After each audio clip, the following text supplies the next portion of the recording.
स्पर्धा परीक्षेची तयारी करणाऱ्या विद्यार्थी मित्रांसाठी आज एक महत्त्वाची अपडेट माहिती मी तुमच्यासाठी घेऊन आलो आहे. मित्रांनो, महिला व बाल विकास आयुक्तालयाच्या भरती प्रक्रियेसंदर्भातली ही महत्त्वाची अपडेट माहिती आहे. तर नमस्कार मित्रांनो, माझं नाव आहे भूषण. BW एज्युकेशन या यूट्यूब चॅनलवरती मी तुमचं स्वागत करतो. मित्रांनो, जर तुम्ही माझ्या चॅनलला नवीन असाल तर चॅनलला सबस्क्राईब करून घ्या आणि बाजूला दिलेल्या बेल आयकॉनला प्रेस करा.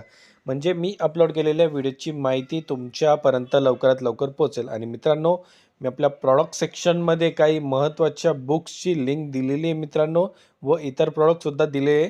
तुम्हाला जर ते आवडले तर तुम्ही तिथून ते खरेदी करू शकता. तर बघा विद्यार्थी मित्र, ही अपडेट महिला व बाल विकास आयुक्तालय भरती संदर्भातली आहे. दिनांक 30 जानेवारी 2026 रोजीची ही अपडेट आहे. तर ही माहिती अधिकार अधिनियम 2005 अंतर्गत मागवली आहे.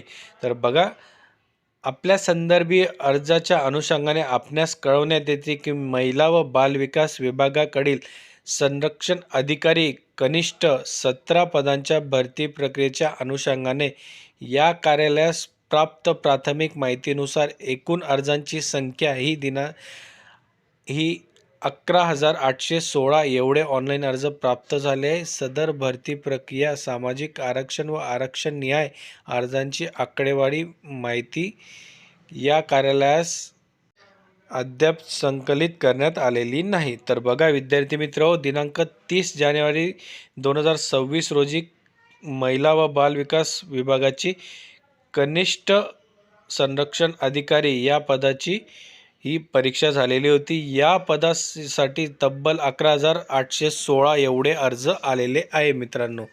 तर मित्रांनो, अशा प्रकारची ही माहिती होती. तुम्हाला जर व्हिडिओ आवडला असेल तर लाईक करा, शेअर करा आणि चॅनलला सबस्क्राईब करायला विसरू नका.